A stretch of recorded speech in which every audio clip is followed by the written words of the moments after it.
So the first palette we're going to look at is a monochromatic palette, and I am in Adobe Color, and this is just a service you can find on the web. It's super simple to use, and underneath the color rule I'm selecting Monochromatic, and you'll see that it's doing the work for me. So it's pulling in 5 shades that fall within the same color value, but it's going to give me darks, vivids, and lights. From here, I can even toggle to move to other color values, depending on what brand color you've decided to use. And then I can also toggle the little color bubbles themselves to give myself more variety.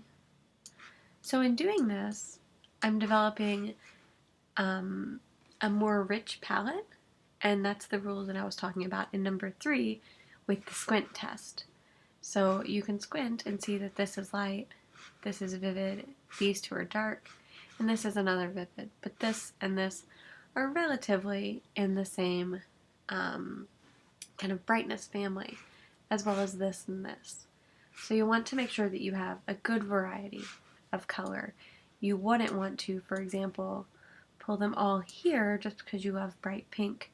It's not going to give you a good enough range to really execute a proper brand palette.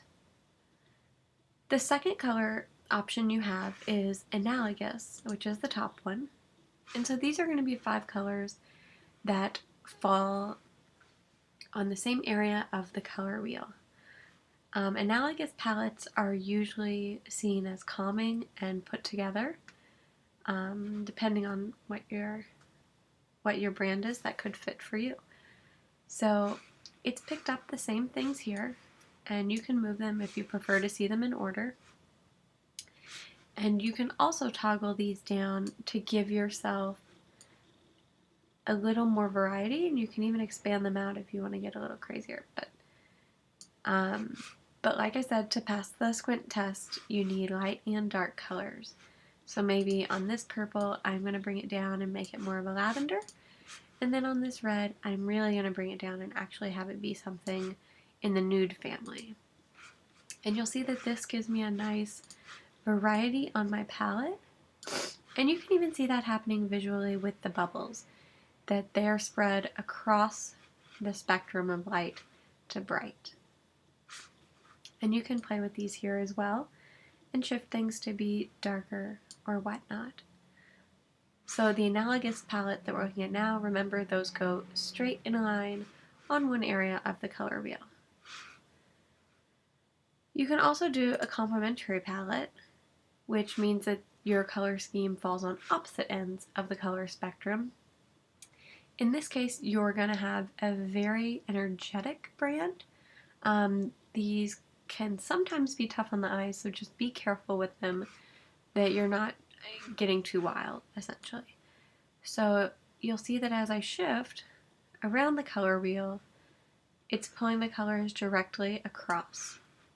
And then again, we're going to want to follow the squint test to pull in some of the lighter values and really transform on each side what we're looking at to give ourselves a nice, well-rounded palette.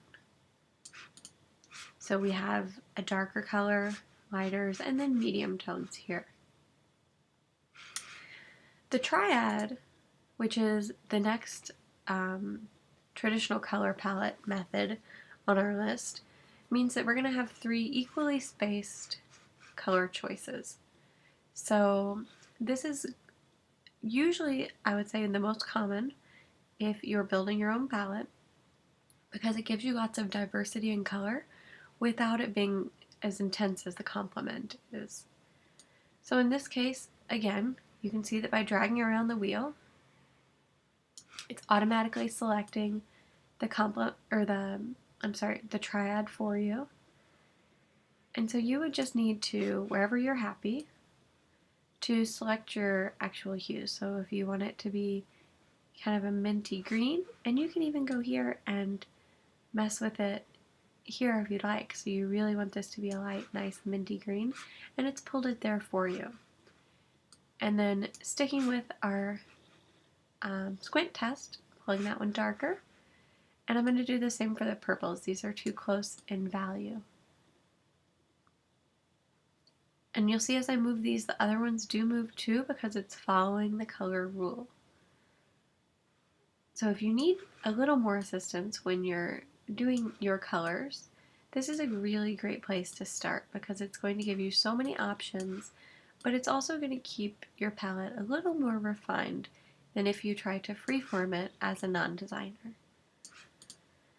So there you go. That's the Monochromatic, Analogous, Complementary, and Triadic palettes using the tool Adobe Color, and each passing the squint test.